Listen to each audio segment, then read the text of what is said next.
Hello മക്കളെ, welcome back to Xylem learning. അപ്പോൾ നമ്മുടെ എക്സാം 7ാം ക്ലാസ്സിൻ്റെ എക്സാം അടുത്ത് വരികയാണ്. അപ്പോൾ നിങ്ങൾ അറിഞ്ഞിരിക്കേണ്ട ഒരു ഇമ്പോർട്ടൻ്റ് ആയിട്ടുള്ള ഒരു കാര്യമാണ് വീരശൈവ മൂവ്മെൻറ്റ് എന്താണെന്ന്. വീരശൈവ മൂവ്മെൻറ്റിൻ്റെ മക്കളെ പ്രധാനപ്പെട്ട ആക്ടിവിറ്റീസ്, പ്രവർത്തനങ്ങൾ എന്തെല്ലാമാണെന്ന് നിങ്ങൾ അറിഞ്ഞിരിക്കണം. ഇത് ഫോം ചെയ്തത് ബസവണ്ണയാണ് അല്ലേ. നമ്മുടെ ഭക്തി പ്രസ്ഥാനത്തിൻ്റെ ഒരു പ്രചാരകനായിരുന്നു അല്ലേ, ഒരു പ്രൊപ്പഗേറ്റർ ആയിരുന്നു ബസവണ്ണ. അദ്ദേഹം ഫോം ചെയ്തതാണ് വീരശൈവ മൂവ്മെൻറ്റ് എന്ന് പറയുന്നത്, വീരശൈവ പ്രസ്ഥാനം എന്ന് പറയുന്നത്. അപ്പോൾ ഇതിൻ്റെ മേജർ ആക്ടിവിറ്റീസ് എന്താണെന്നുള്ളത് നിങ്ങൾ അറിഞ്ഞിരിക്കണം. ഓക്കെ, ജാതി വിവേചനത്തിനും സ്ത്രീ വിവേചനത്തിനുമെതിരെ ജനങ്ങളെ ബോധവൽക്കരിച്ചു. ഓക്കെ, സമൂഹത്തിൽ, അതായത് ആ നാട്ടിൽ നിലനിന്നിട്ടുണ്ടായിരുന്ന people were educated against the caste discrimination and discrimination against woman. അതൊക്കെ എന്താണ്, ജനങ്ങളെ ബോധ്യപ്പെടുത്തി കൊടുത്തത്. നമ്മുടെ സമൂഹത്തിൽ സ്ത്രീകൾ ഫേസ് ചെയ്യുന്ന വിവേചനവും ജാതി വിവേചനത്തെ കുറിച്ച് എന്താണ് ജനങ്ങളെ ബോധ്യപ്പെടുത്തി.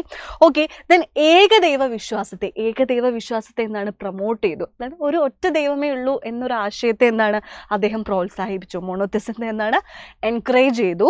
ദെൻ അടുത്തത് തൊഴിലിൻ്റെയും അധ്വാനത്തിൻ്റെയും മഹത്വം ജനങ്ങളിലേക്ക് എത്തിച്ചു. ഓരോ ജോലിക്കും അതിൻ്റെതായ ഗ്രേറ്റ്നെസ്, മഹത്വം ഉണ്ടെന്നാണ് ജനങ്ങളിലേക്ക് ആരെത്തിച്ചു, ബസവണ്ണ വീരശൈവ പ്രസ്ഥാനത്തിലൂടെ എത്തിച്ചിട്ടുണ്ടായിരുന്നു. അതായത് convince the people about the greatness of work and labour. അതായത് തൊഴിലിൻ്റെ മഹത്വം ജനങ്ങൾക്ക് എന്താണ്, ഓരോ തൊഴിലിനും ഓരോ ജോബിനും എന്താണ് അതിൻ്റെതായ മഹത്വം, ഗ്രേറ്റ്നെസ് ഉണ്ടെന്നാണ് ജനങ്ങളെ പറഞ്ഞ് ബോധ്യപ്പെടുത്തിയിട്ടുണ്ടായിരുന്നു. ദെൻ ശൈശവ വിവാഹത്തെ ഒപ്പോസ് ചെയ്തു, എതിർത്തു.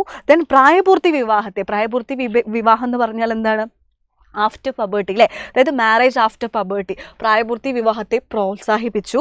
ദെൻ വിഡോ മാരേജ്, ഭർത്താവ് മരിച്ചു കഴിഞ്ഞാൽ ഭാര്യയ്ക്ക് എന്താ വേറെ കല്യാണം കഴിക്കുന്ന ആ ഒരു പരിപാടിയില്ലേ, അതിനെ അദ്ദേഹം എന്താണ് പ്രൊമോട്ട് ചെയ്തത്, എൻകറേജ് ചെയ്തു കേട്ടോ. അപ്പോൾ പണ്ടൊക്കെ എന്താണ്, ഭർത്താവ് മരിച്ചാൽ ആ ചിതയിൽ ചാടി ചാവണമെന്നായിരുന്നു. പക്ഷേ എന്താണ്, ഈ വീരശൈവ പ്രസ്ഥാനത്തിലൂടെ അദ്ദേഹം എന്താക്കി എന്ന് പറഞ്ഞത്, വിഡോ മാരേജിനൊക്കെ എന്താ സപ്പോർട്ട് ചെയ്തിട്ടുണ്ടായിരുന്നു. ഇതൊക്കെയായിരുന്നു വീരശൈവ പ്രസ്ഥാനത്തിൻ്റെ പ്രധാനപ്പെട്ട ആക്ടിവിറ്റീസ് എന്ന് പറയുന്നത്. ഇതെന്തായാലും മക്കൾ പഠിച്ചിരിക്കണം കേട്ടോ.